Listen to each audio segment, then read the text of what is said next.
Greetings, everyone. It's your Brozo here, the Elevated Beings podcast, and we got another very powerful and special guest here, Dr. Hernandez. How you doing, brother? Excellent. How you doing, brother? Good.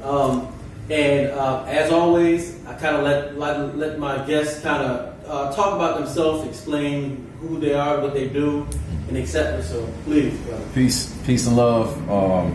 Highest honors to everyone. My name is Dr. Gabriel Hernandez-El. I am a naturopath. I have been in this path for over 22 years. I attended the first acupuncture college in Georgia as it opened, and my orientation was 98, class started in 99. I was part of the first group of acupuncturists in Atlanta. I was there when the legislation was written.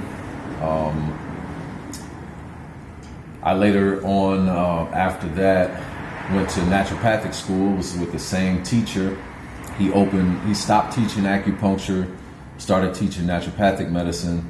I was also one of the first students there. And I actually still take classes with my original teacher. He still teaches here in Atlanta at Ahimki. If you're interested in knowing more about that, ahimki.net, Dr. Mark Armstrong L. He's Oriental medical doctor, naturopathic doctor, and his accolades are just tremendous. So that's kind of my background as far as my professional background. I'm also a restaurateur and a chef. I own a restaurant here in Atlanta called Veganic. I've also been cooking professionally for 24 years. So I became executive chef in 2003. I have basically a full background, and basically I merged the two worlds. I became vegan when I was 19. Around the same time I started studying acupuncture. So that's over 20 years ago as well. I kind of fused all of these things together. I have a background in martial arts. My main system is Southern Praying Mantis. However, I do also currently train in taichichuan, bagua, as well as chinesemartialarts. And I also train in other systems as well. But I lean more towards the internal arts. To give you some of the background, I almost lost my hand. I was 19. I basically took a meat cleaver to the wrist. And so, I was about 2 months into my acupuncture training. Actually, we weren't even in acupuncture at the time. Before we got into acupuncture, we actually did psychic development. And then we went into massage. So I did a full massage therapy course. We did Reiki, the whole nine. That's a whole nother story. But I was able to rehabilitate my wrist. There's, if you're familiar with the system wingchun or wingchun, one of my elder brothers and teachers, his name is Cecil Paulo. And he's a very well-known martial artist and Wing Chun teacher. He was a student of Moyat. Moyat was Ipman's American representative. So basically, Cecil Paulo, I walk into school, I'm in a sling, It's like a day later, I still come to class, And I walk in there like, what happened to you? And I'm like, man, I got cut, X, Y, and Z. Cecil is, he's a Moor, but he's half Chinese, right? So his father's Chinese, so he has a Chinese accent and the whole nine. And so he looks at me and says, "Oh, my student teach you qigong, you be fine." I'm like looking at him like, my fingers aren't moving. I can't feel them. Like these three just did not work. There was no motility. I actually went to try to get surgery on it to reconnect the tendons, and it had retracted so far that, you know, they had opened me up and realized, hey, we can't reconnect it. It's too far apart. So they couldn't stretch it, you know. And so, you know, that being said, he basically gave me a student's number. I called him. 6 weeks later, I'm back at work, you know.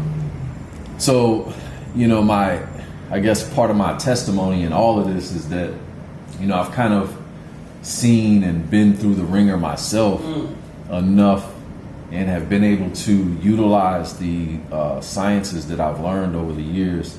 And even before I had it over the years, I mean, literally weeks, months, I had to prove it. It was like, as soon as I walked in the door, they was like, prove it. And I had to prove it on myself. And so since then, you know, I've basically just been an advocate for health, for wellness, and for natural ways of achieving that. Because, you know, there's, as we all know,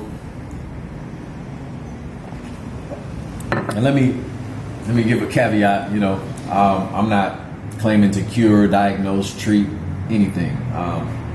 You know, I don't use that terminology. Anybody who's trained in this field officially does not use that terminology. So that's one thing to look out for, family, when you see people saying, I can cure you of this and I can cure you of that, and this, that, and the third. And you know, there is no diagnosis in naturopathic or holistic medicine. It does not exist. Of course, there's always exceptions to the rule. That exception is for naturopaths in certain states. So maybe in California, in Arizona, Colorado, Europe, naturopaths have medical boards that they belong to. And so because they're tied in with the AMA in certain states, they have to adhere by certain things. And because they're allowed to use certain terminology. In Georgia, and many other states, most states, naturopaths, holistic health educators, etc., are not legally allowed to use that. So, you know, when you hear Dr. Sebi say these things, he actually won the right to say those things. That's why he could say it and not get locked up.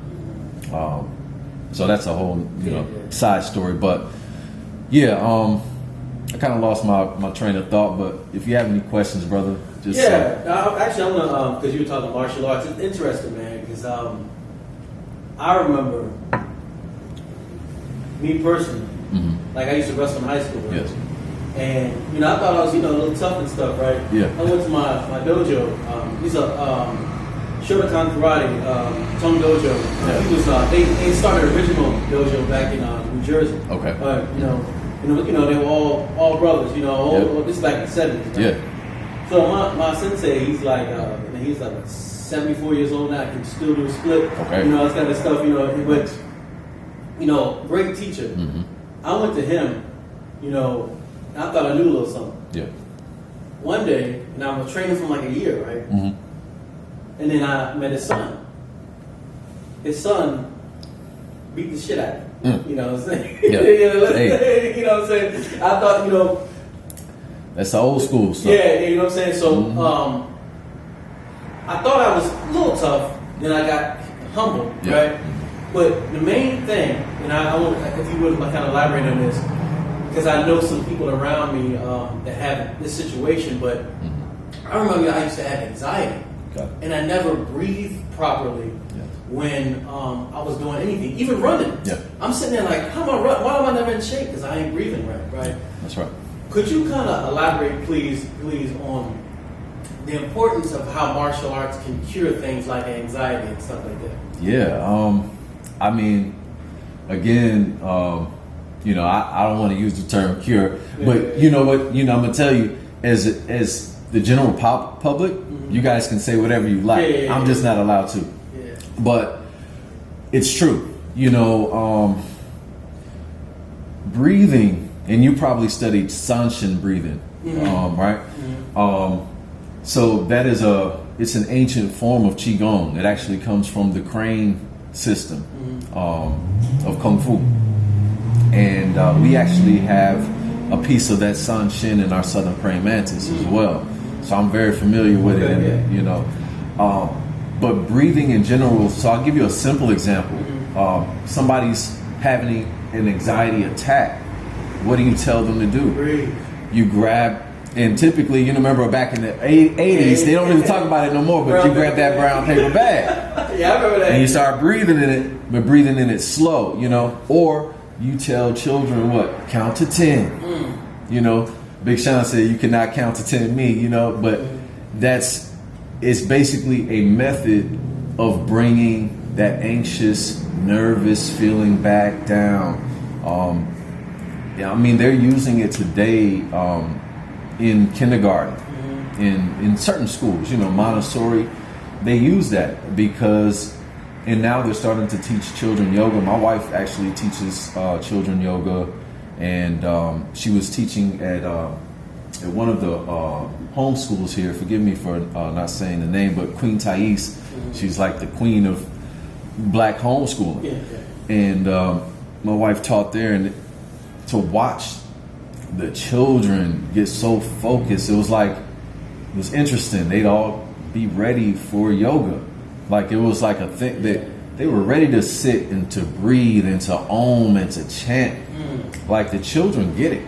And so if we get them that early, then these issues with anxiety will be lessened in general. But yeah, even as an adult, you know, what happens is as a babies breathe naturally from the belly.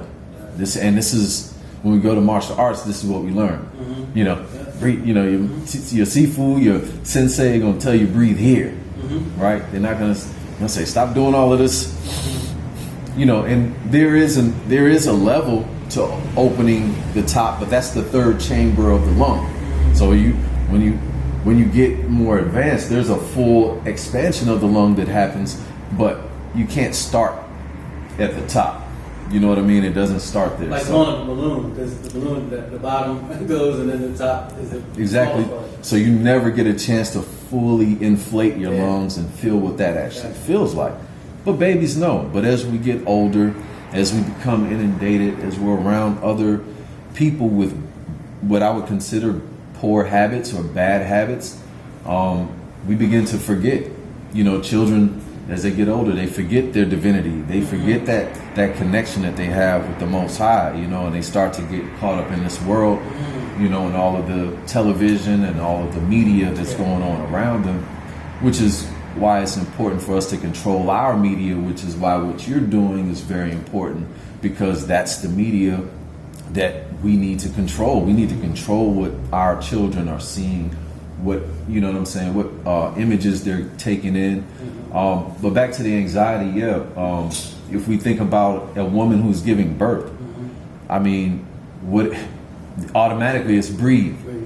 You know what I'm saying? They're in pain. They're having real anxiety, but you can actually take the pain and you can go to another place by going into that breath.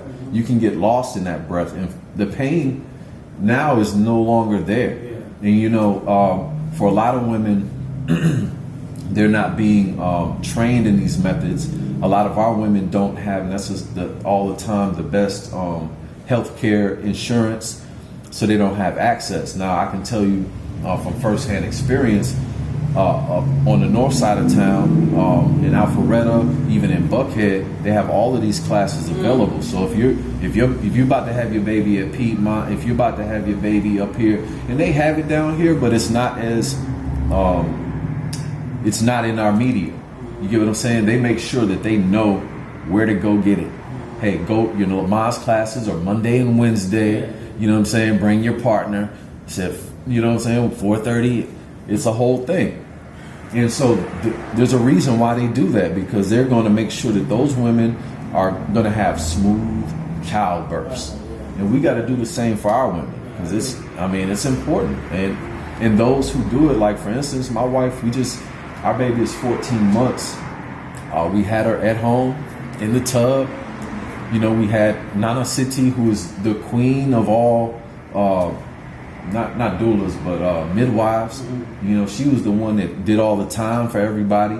And now it's all, it's all glamorous. You know what I'm saying? Everybody's a doula, everybody's a midwife now. But there was a time when that was illegal in Georgia. Yeah.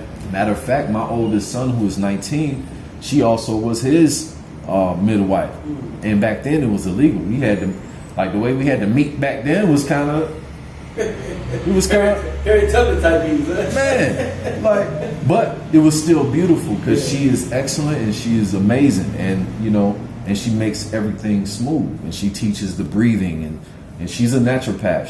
She studied at the same school as Dr. Layla Africa. Okay. And so, in our midst we have masters in our midst. Mm-hmm. And I make it a point to spend time with these masters, mm-hmm. and to learn from them. Yeah. And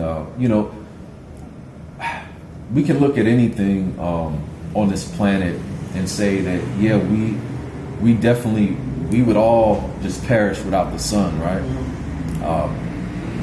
If you don't eat, depending on your level of understanding, you'll die in about 30 days, mm-hmm. or maybe less. For some people, water, a few days, done. Yeah. You know what I'm saying? But that breath. I mean, the longest breath right now held was 19 minutes on record by David Blaine. But up until that point, it was 5-6 minutes tops, and you out of here. So the breath is our connection. When you get into the etymology of breath, we're talking about spirit. Mm-hmm. Espiro. You know what I'm saying? So that's our connection to the spirit. And so the more we breathe, we can actually gain more power, more strength, more energy. I literally brought my hand back to life from breathing, movement, and using my imagination to move the chi. Where the mind goes, the energy flows. And so this is how we can we all have this power and this ability. My grandmaster, Sifu Henry Puyi, in Southern Praying Mantis, who ended up passing about 2 years ago,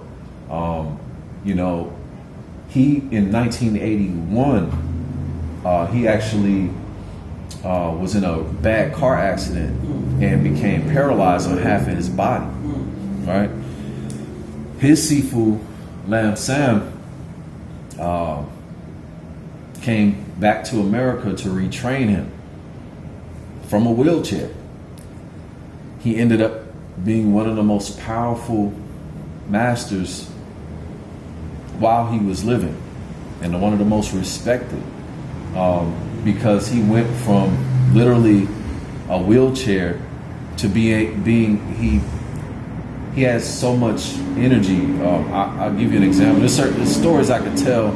Some of I don't necessarily want to tell, but I'll give you one. For example, we were in in Southern Praying Mantis, we pulled a lot of energy from the earth, and we put it into the individual that we may be in combat with. And so when we're not in combat and we're training some of the forms, I can shake a little bit of the building a little bit when I get going, right? This man, he was just doing a little, just slight movements, and we were in about a 3,000 square foot facility doing it was a retreat for the week. It was a kungfu retreat, and he literally was shaking the whole building and had the shutters just. I was just like, and so this man. So yeah, I've just seen enough stuff, and I've been able to experience it for myself, that it's not mythical. Yeah, it's not mystical. Or anything like that. So that's real interesting, because as you can see, your brothers behind you, your sisters behind you. Oh yeah, that's right. Well, our brothers and sisters, I should say. That's right. You know, it's interesting because we hear things of them in the past, and they almost try to make them mythical, just like we're saying. But when you're explaining in things you've experienced, you can see how it was something natural in us, just like you talk about the baby, to do all these things, to utilize the forces of nature. That's right. To change elements, to do almost anything, it seems like. Yep. You know what I'm saying? And it seems like to me, for what you're talking about, this is really evidence. Oh. You know, evidence of sciences that we had back in the day that we just don't utilize anymore. That's a fact. You know, that could be taken in many degrees. But yeah, I was having a talk with the brother that is running this place now. Sadiq? Yeah, not Sadiq. Supreme. Brother Supreme, yeah. And we were discussing in brief the Upanishads and Siddhas. And so, you know, I began that study 20 some odd years ago. And that is the study of gaining what would be called supernatural powers today. There's an ancient book on how to achieve this through the mind and through breath. And so, you know, this is not foreign. This is not, you know, this is something that the elite practice. You know, it's not even a question about it. It's just that it's not talked about because, you know, you could run the risk of looking crazy to some people, but it's more like this. If you know, when the student is ready, the teacher will appear. So if the person is not, you know, if you're out here just running your mouth about stuff, then you probably don't know what you're talking about. You know, but when the right questions are asked to the right individual, you may receive the jewel. One of my teachers specifically, Sifu Jeff Larson, has always been very specific about not casting pearls to swine.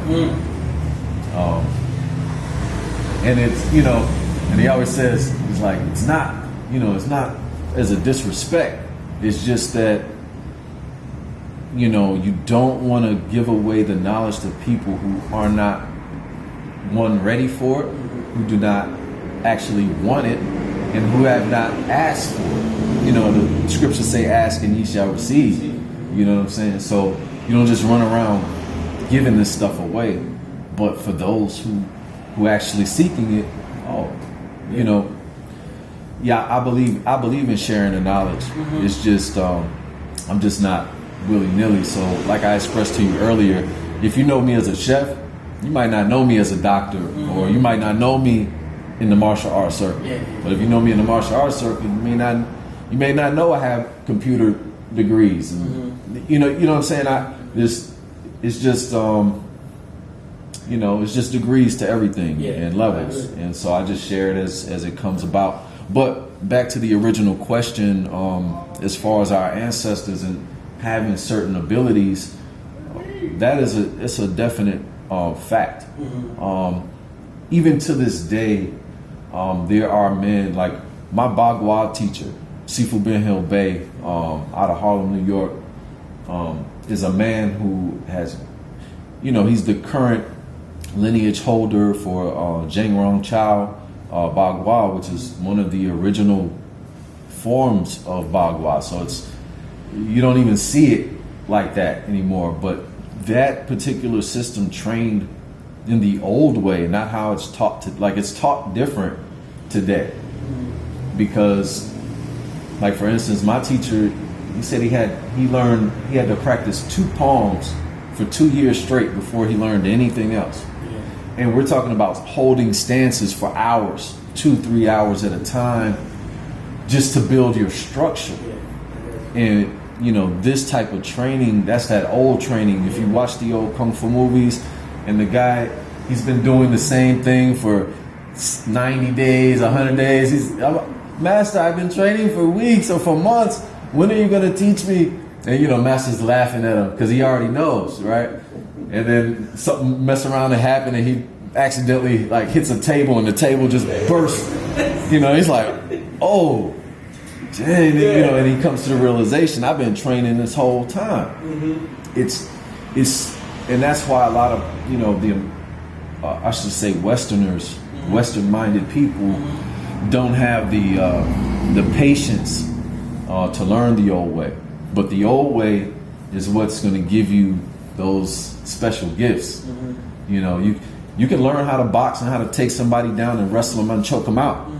And so that's why you'll see a lot of this stuff where the MMA guys are beating the hell out of these Tai Chi guys. Not all Tai Chi is trained the same, and not all Tai Chi is trained for combat. Exactly. So a lot of these guys are they're not combat guys. They're not learning and being taught how to adapt their Tai Chi in the street. That's a whole nother thing. That exists. There's Tai Chi guys that are as rugged and as hard as anything. But those guys aren't out looking for, they just happen to train that way. They're not looking for a fight. Those guys, people who are training like seriously and can really hurt you, they're not looking for that. They don't want to put hands on people. People don't realize that fighting is one of the least glamorous things in the world, man. Like, even if you train for it, like, fighting is like, I mean, some people, because of their mindset, they love it, you know what I'm saying? They probably get impressed, but fighting is not glamorous, you know what I'm saying? Not at all. Now, and that's true, and it's and again, it's levels. You know, there was a time when I was 18, 19, and I was kickboxing. Oh, I used to love the fight. Exactly. You know, it was something that I craved then, because by that time I had already been training since 5. I'm like, and of course I had been in fights, but because of my training, you know how martial arts is, or training certain stuff for so many years, when it happens, it's like so fast, you be like, ooh, sorry, my bad, you know, and it's like, like, dang, I didn't, you know, and once you see that, it's like, ooh, I don't even want to, because you didn't even think about it. And it's, you know, so yeah, the fighting part is definitely not what it's about. You know, the conflict is really internal. You know, that's where the real fight is, and it's really about alchemy. At the end of the day, this is what we are talking about in, you know, in the Metal Netter, when they discuss alchemy and they talk about albedo, nigredo, rubedo, the different phases. And, you know, this is also metaphorically the purification process of gold. You know, Noble Drew Ali says, you know, to get out of the fire, you have to go through the fire. So you cannot reach these levels without first giving yourself, you know, the opportunity to go through the fire, to actually go through the purification process. So and I feel as though the way this new day and time we're coming in, that not only is our awakening going to come back as a people to see who we, you know, originally were internally, but I also think that, like, I had a brother, Lavelle Rouser, he's like a master numerologist. He was sitting right there, you were a couple days ago, and I talking to him, and he was just talking about how numerology now is exploding. You know what I mean? Like, he was like, he's so happy because he's been doing this for, you know, he's like 57 years old, so he's been like, he was back with C. Freeman L back in the 80s, like doing that stuff, you know, so he's like, it's lovely. So, you know, now it's like everything you're talking about, everything is coming back around because it's that day and time, you know what I'm saying? And, you know, we just got to, you know, we got to start to utilize our forces that we had before, you know what I'm saying? Because there's a reason why they used to call them men and women back then gods, you know, living and walking gods, because like... you know, the brother was right. Last week, I was hanging out with Lloyd Strayhorn. I mean, numerology is off the chain. And, you know, I can relate as well because I graduated from acupuncture school in 2001, right? So I'm 21 years old with an acupuncture degree and qigong under my belt. So crazy experience. Like, I'm 21. Yeah. Bro, I looked around and realized that the world was not even ready. Nah. And so, because when I was meeting people, they looking at, they're like, hey, what do you do? It's like, I'm acupuncturist. They're like, what is that? I'm like, you don't know? Like, I gotta explain it every time, like what acupuncture is. Or, okay, that's some Chinese stuff. Yeah, that's some Chinese stuff. And so, so man, it's like, I went back into just in the study mode. Yeah. To be honest, I went heavy into the kitchen, into my chefing, and I just stayed in school for years. I gotta say this, man. Yeah. During training, Yeah. I kicked somebody and hit their knee, right? Yeah. Mm-hmm. My toe it was jacked up, right? There was a doctor there that studied acupuncture, right? And I was like, my toe never gonna be, right again, right? Yeah. He took those. He said, so come here, man. And he came to class, put me up on the little rafters, put my foot up, took those pins, and stuck them right around my foot. Yeah. I'm gonna tell you something. Yeah. Some blood came out, but this ain't look like no normal blood. Yeah. This looked like goddamn, ketchup, like mustard blood. I don't know what you know what I'm saying. Yeah. It shot out, and immediately my toe felt better. Immediately. Yeah. You had some stagnation. Yeah. It's blood stagnation. You put a blockage in. So in acupuncture, one of the ancient methods, which is not often used today, it's not even often taught, is something called bloodletting. Because the Europeans started using bloodletting in their medicine and were killing people. George Washington, that's how he died. They was killing people. So they didn't, We're drinking the blood afterwards, man. Look, that's a whole other conversation. We're getting Ben Franklin involved now. I'll digress for the moment. We can have another conversation. But yeah, so that's a bloodletting technique, and like I said, it's done different in Chinese medicine than how the Europeans were utilizing the method. So that was, I was sold after that, like, you know what I'm saying, and all that, because Sensei's dealing with martial arts, he uses a lot of those bombs and stuff, like all them stuff, like, because he's old, for his knuckles and all that stuff, and he swears by it. He got his old jar. Yeah, that the only way that you can train shotokan, hard style karate and kungfu, if you do not have proper liniment, detajao, hip medicine to take care of your bones and your skin, you will damage them forever. I'm sure you've seen other karate teachers and masters whose hands are just distorted. Fingers are just like, because they did not train properly. And let me say this, certain schools of karate just didn't have those methods. They had maybe the hardening methods, right? But they did not have the job. They were not given, or their teacher did not get the recipe. And so that's part of the reason why that exists. Okay. Another question.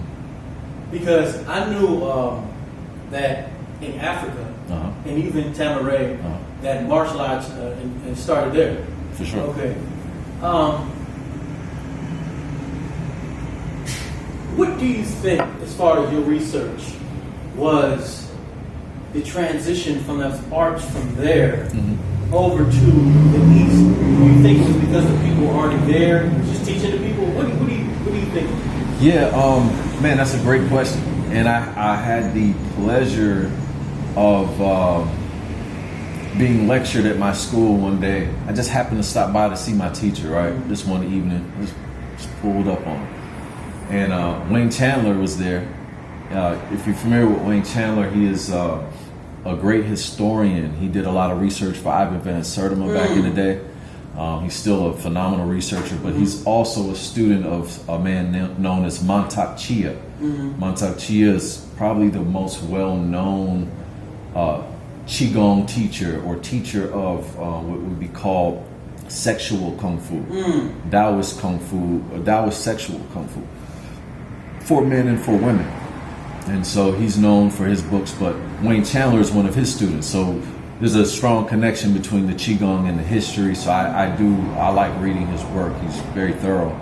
But he did a 2-hour lecture at my school, impromptu, on that same topic. And he discussed, and let me give some precursor first before I explain that. So there's a sister, a great sister, one of our historians known as Drusilla Dunges Houston. And Drusilla wrote several books, and one of those books is it's called the, excuse me if I'm butchering the title, it's been a minute since I've pulled it out. It's The Amazing Kushites, something to that effect, right? And some of her work is very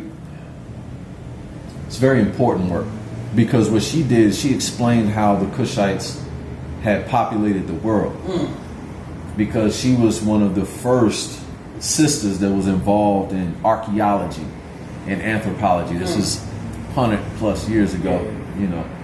And she's down in there digging, and she's finding all of these relics right along with the Europeans. And like, so she's creating her own narrative off of what she's finding. Non-biased. Clean. Her work is very clean. And one of the things that is discussed there, and many people know about Kushadweepa and the Indus Kush Valley, and so that basically means that from the Nile and as far down as Ethiopia and over going east as far as India was the area that the Kushites occupied. This can also be referenced by the Greek historian Herodotus. In these are the earliest Greek writings, and he speaks of the two lands of the Kushites, and he calls them Ethiops in his writings, right? Burnt face is what he was calling them. At the time, though, burnt face became kind of a degradation, a derogatory meaning. But when he first said it, it was not meant that way. He was talking about their beautiful brown faces and being kissed by the sun. But later on, it became derogatory, just like everything else. Right? So, I'm just giving you this framework that we occupied all of this. More than that. But as far as that land, so all of India was ours, and you can reference this in Egypt and in ancient Tamaray and in ancient India. By the Maurya people, right? And the Maurya people were ruled at the time by Emperor Ashoka. And it's funny, we go research Emperor Ashoka, and you'll see the modern version of Emperor Ashoka, and he's very pale and Euro features. The Indians have modern Indians have a lot of self-hate, much like the Japanese, and so they often visualize themselves as European and blonde-haired, etc., right? And this is very awkward, because when you look at the old deities of India, they're all blue or black or purple. Literally, and I'm talking about literally. And so, but when you go see Emperor Ashoka, it's obviously a brother, and he's got his twist and, his Bantu knots, right? And he is part of the Maurya people, right? And near Mount Meru, just like on the other side of the water in Kenya, you have the Mount Meru, and it's a whole nother conversation, right?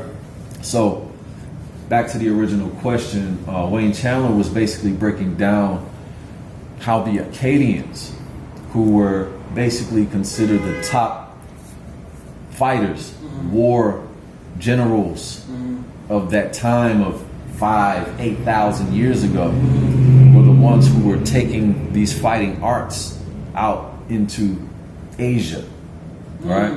Because we're Afro-Asiatic, and you must remember, you know, for those who study our master teachers, they all have said that that whole Arabian plate is actually Africa. Israel, all that stuff, that's all Africa. There's no, you know, I don't see no separation, because when we go into the ancient books and the ancient references, there is no separation. That's how, you know, even when you assess the biblical narrative, right? Whether or not, you know, you take it as a mythical situation or as a literal situation, or any of the other, you know, there's many ways that it can be taken. But like the story of Moses, you're talking about basically a Kemetic priest, right, who had went through all of the ancient mystery schools of Egypt, taking a group of people across, you know what I'm saying, across the water.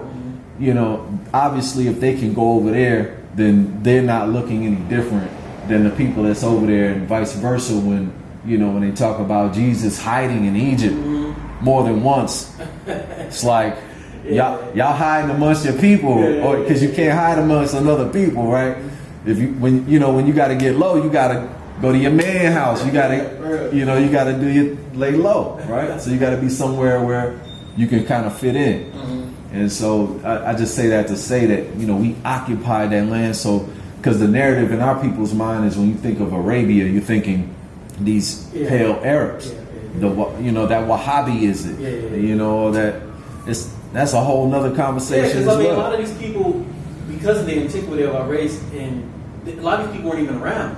Man, they were not. They did not exist in these times. Yeah, no. They didn't exist. And when you actually go into the records and see it, so for instance, Wayne Chandler was putting up the pictures of the Akkadians, and these brothers was garbed up in gold, doing their kung fu postures, holding staffs and swords.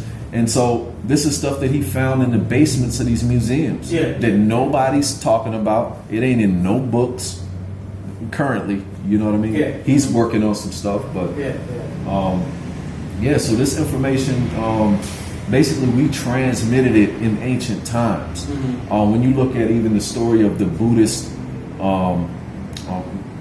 temple Shaolin, you know, they study Chan or Zen Buddhism, right?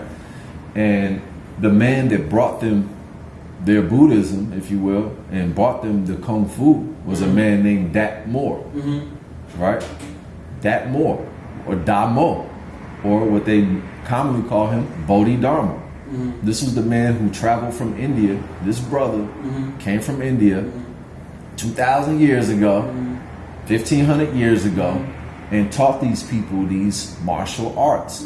And what he taught them first was the qigong, the 8 brocades, the muscle tendon change classic. These were the very first 2 systems that he taught in the Buddhist temple. And so, but you also got to look at some of the fighting styles that were created, like for instance the lion. Where they get the lion style from?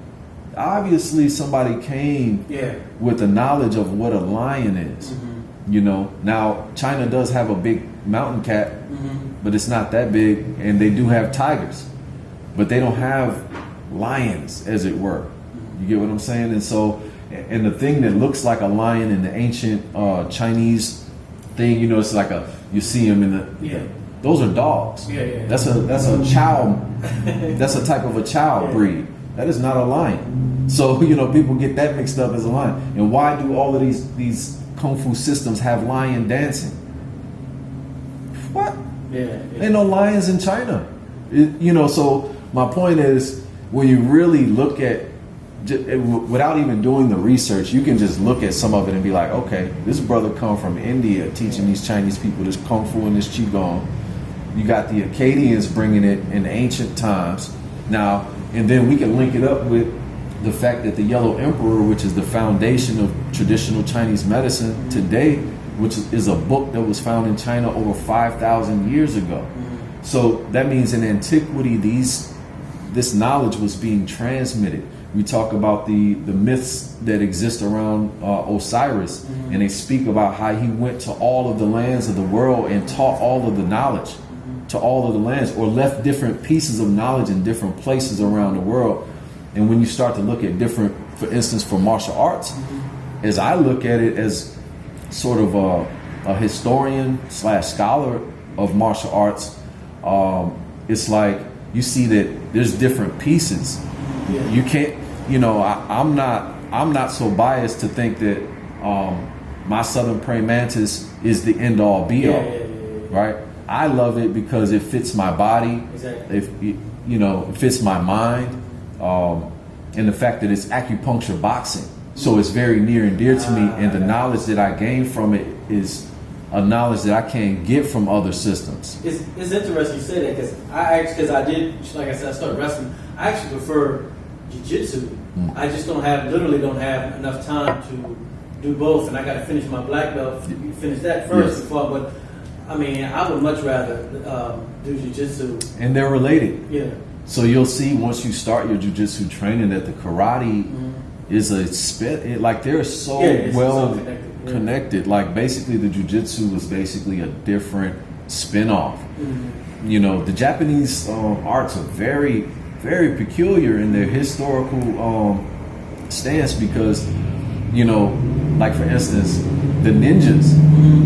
These are old monks from China that came down and taught the farmers martial arts, so they would be able to defend themselves. So the monks used to travel to Japan and you know, share Buddhism. That's why they have Zen Buddhism, because it was in China it was Chan Buddhism, and the people who practiced Chan Buddhism were the Shaolin monks. So as the Shaolin monks would travel around and share their Buddhism and their martial arts, they went into Japan and they saw that the people that were being oppressed were the farmers. The farmers were being oppressed by the warlords and the samurai. So they taught them a system that they call ninpo, ninpo taijitsu, and that art is very amazing. I studied that for a long time as well, and it gives you the awareness of your surroundings in such a way that anything becomes your weapon. And they taught them how to, you know, do staffs and do all that stuff. So, man, Japanese martial arts is very amazing. Karate's history has a, you know, it's funny because different forms of karate have different elements from different crane styles. Oh yeah. I've noticed that. It's some of even the things we do in kata, something good, like, you know, different. Some of the things we do moves in kata, I've seen in stances in other.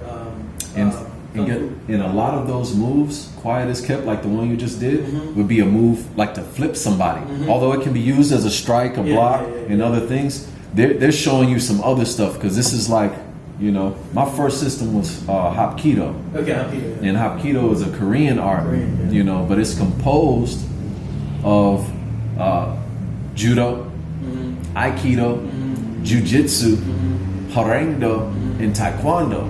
So it's so I got really deep into the Japanese style based on that, because I was like, man, what's the connection here? I should have been specific. I meant to say Brazilian jiu-jitsu. Oh. The funny thing is this, though. Yes. Is that at our school, a Japanese a jiu-jitsu teacher was teaching as well. But peep this. Yes. You know, and this blew my mind. This is where I really saw how vast martial arts is. He was showing me the stuff that they do in Japanese jiu-jitsu, right? Yes. And he literally changed my whole mind to my own style. Yes. Because it was kind of like, as a try, you know, striking. Yes. But if I like jiu-jitsu, if I like grappling, he showed us how you use the strike to get in.